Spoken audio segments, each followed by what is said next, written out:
My name's Gary Hatfield from Mitsubishi Electric. And why Mitsubishi Electric, you might ask. So, please forgive me for the quirky nature of this presentation, but it does include a couple of videos just to get you a gist of who Mitsubishi are. So, Mitsubishi Electric, we employ 72,000 people worldwide and have a $70 billion turnover. So we're not a small company. We're in the Global 500 list, in fact number 132. Can anybody tell me who's number one? Walmart. Leave it to all. Okay. We're established in 1921 as an independent business.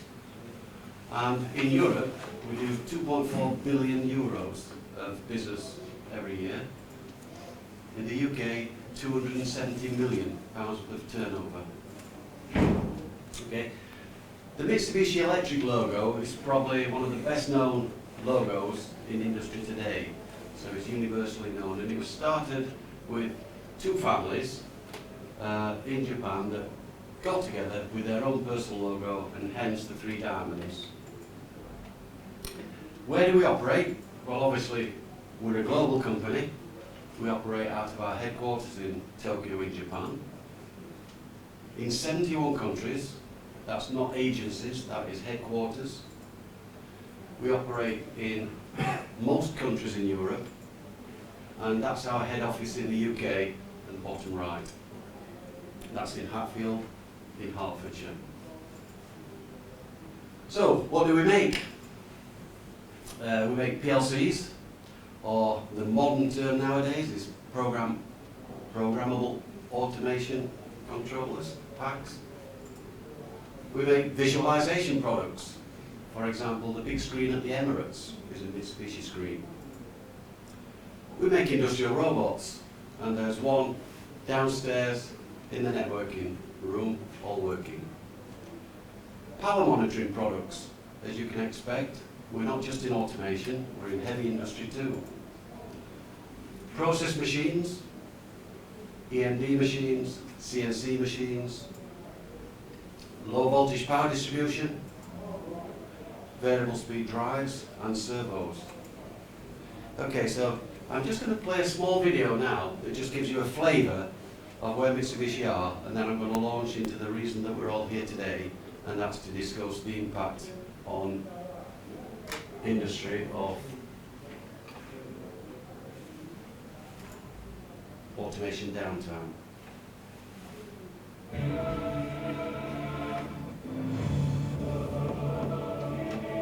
I'll turn it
every new product that we've launched in this year alone, this last financial year. But the key is, even though we're launching award-winning new products, this is what's running British production plants today. 30-year-old automation equipment. Not all plants, but very many plants. So how are you going to deal with your existing automation assets? Do you recognise that? Does that look familiar? Perhaps you need an expert. Let's take a look at some of the facts. Mitsubishi Electric have commissioned an independent white paper, which is available for you to take away today, that gives you all the facts about how little people are investing in existing plant upgrades.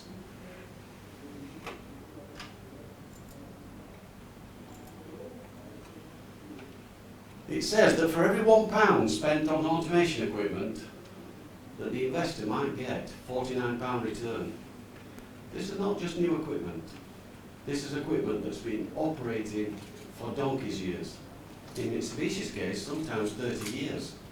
When the lifetime of a product is perhaps 10 years, it's still working 30 years later. The amount of phone calls we get to say that eBay's run out of stuff, it's amazing. The UK manufacturing sector is worth about 150 billion currently, a large sector. And this investment is not only relevant to new plant, but as you'll see later, it's relevant to old plant. It applies even more to legacy upgrades when you consider that uptime is a cost that's a benefit to the company.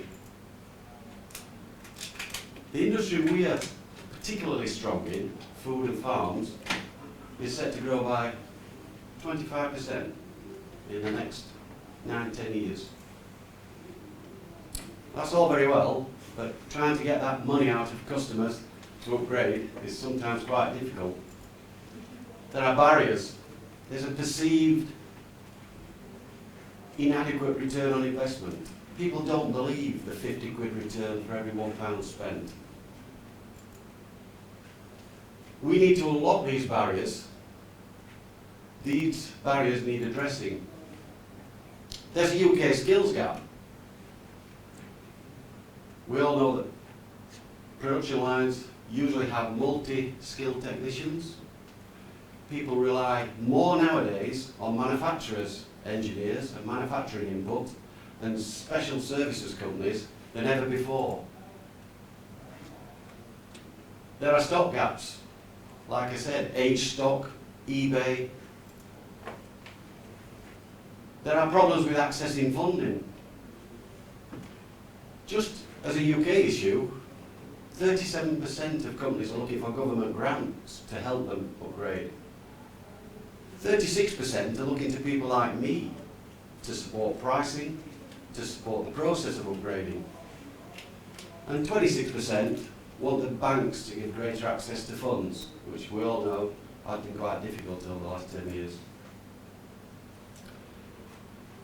Ask this question: which of the following stopped the investment in the last 12 months? Well, the three biggest sectors of that particular pie chart are actually misnomers. Lack of funds. There's no need, because it keeps working. Surprise, surprise, very reliable kit. Lack of priority. Again, keeps working. People have budgets to adhere to. And inflexibility. But you can't ignore automation downtime. A report from the Dun & Bradstreet says that almost half of the Fortune 500 companies experience at least 2 weeks of downtime a year. That 2 weeks could be as little as £10,000 an hour, but it could be a lot more money. There is a formula, apparently, that the cost of downtime is annual sales over production hours. That's not the true story. There's incidental costs. There's waste material, replacement parts, labour, clean-up. I could go on for quite a long time. Logistics disruption, penalty clauses perhaps, and process restarts. That's the true cost of automation downtime, not just the cost of the equipment that's having to be replaced. That's the result of production failure. It's a graphic that's available in our nice little handout, but it basically hits home that we increase waste. No one wants that, especially in the food industry nowadays. Failure to fulfill orders impacts on the company's reputation. Penalty clauses if you're in the contract business. Loss of reputation, perhaps the biggest one. Tesco, for example, can cancel an order at a whim if the products aren't correct. Damage to brand. That's a much better picture. So, think of a typical production factory. I can think of hundreds, just in my area, which is Yorkshire. How many different manufacturers' products are used on those production lines? Disparate systems, difficult to engineer for one man or a group of men. Lack of ownership. Many a time you get someone else's PLC connected to someone else's HMI. The system fails. Whose fault is it? Who is it? Who do you call? Obsolescence.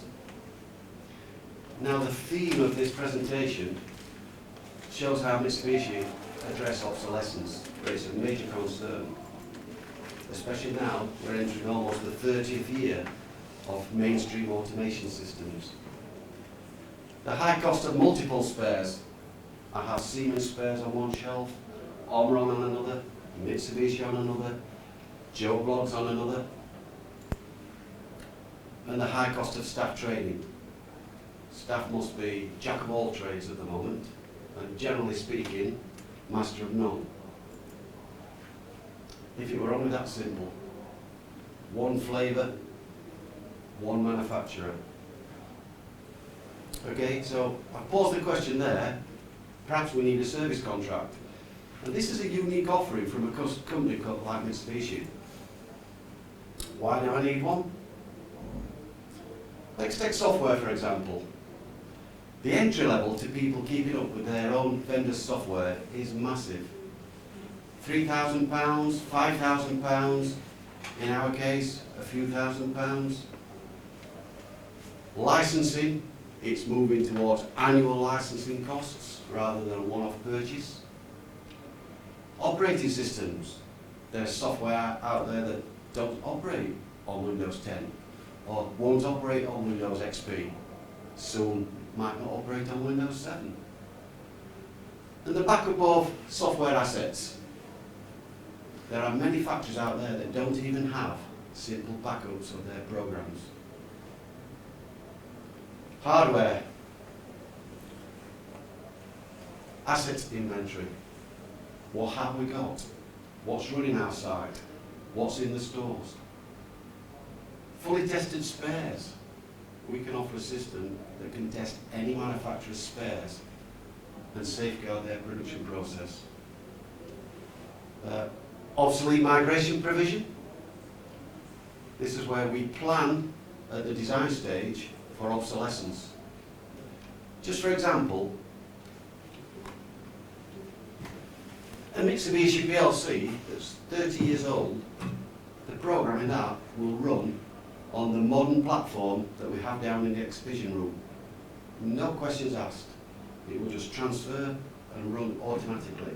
That is planned, and it's very difficult to achieve because on one hand it's good for our own customers, but on the other hand it sometimes holds you back from leaps in development. But that's the way that Mitsubishi go. Upgrade manuals. We have a whole series of manuals that tell people how to upgrade from product A to product Z. We Take engineering resources. I was fortunate enough to be one of the last apprentices of the 70s era. Then there seemed to be a great lull in engineering apprentices. No more 5-year apprentices, 6 months if you're lucky. That's been changed slowly now. But many companies haven't got the engineering resources during holiday times, for example, during a project, to deliver a project, short-term cover for staff, mentoring and training, that's always the bottom of the list, and annual maintenance and software backup. I would imagine 2 or 3 out of 10 do that themselves. The rest of it, wing it. Production with protection is a slogan that Mitsubishi Electric have adopted. We have a whole series nationwide of certified automation engineers. We have a load of documentation regarding our service and support offer, and believe it or not, it's called a 3-diamond contract. It's scalable. 1 diamond, for example, is 24/7, 365 telephone support. 2 diamonds bills on that to provide an engineer at the drop of a hat.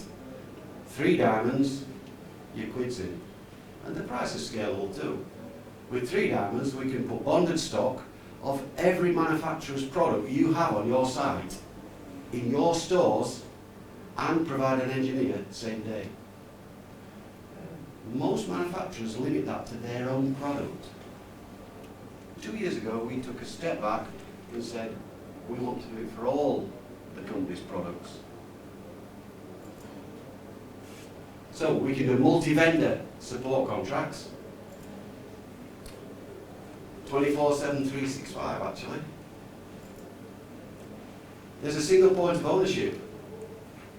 Potential customers are given a phone number and the buck stops here with our service manager. Everything else is organised for the client. The least we offer and the most cost effective that customers take up is obsolescence reports. This is a professional report delivered by Mitsubishi, not just an area representative walking around the shop floor saying, yes, you've got one of those, Fred, and 2 of those.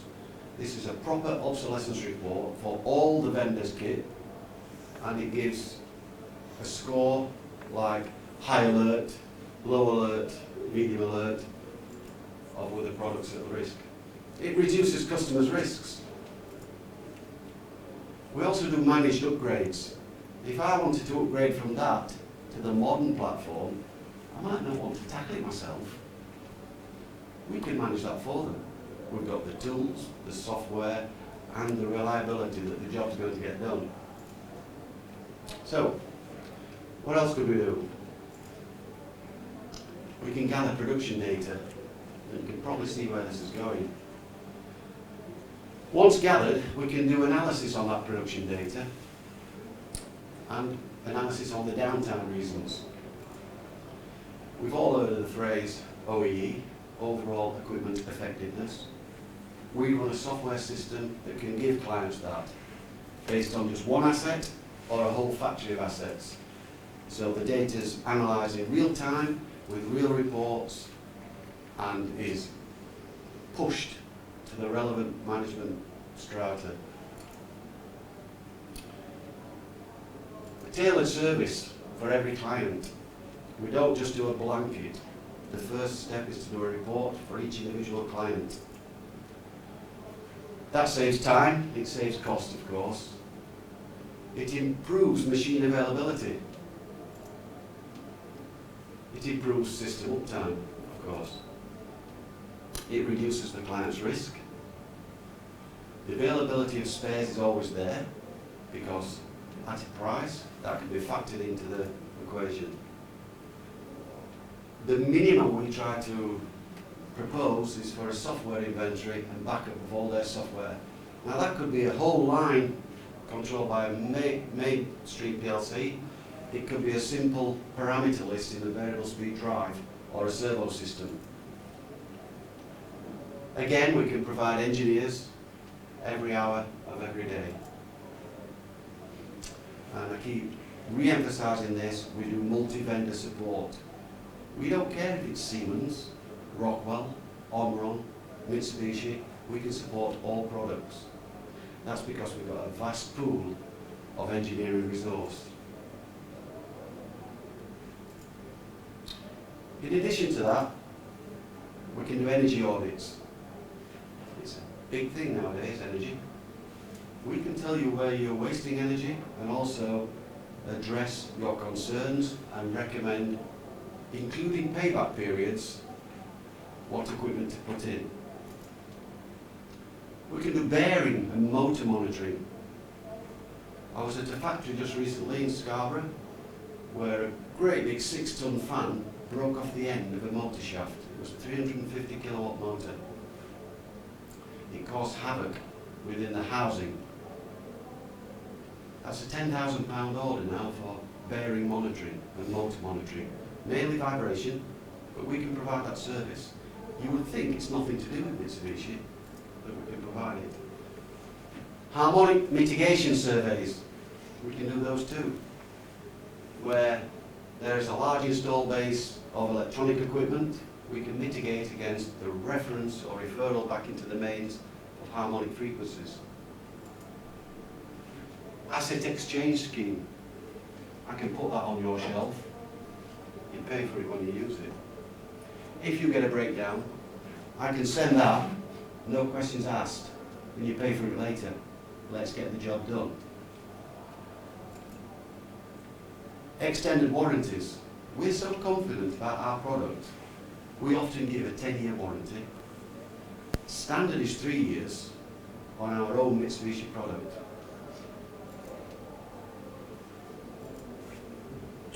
Of course, you can always do it yourself. We're here to help.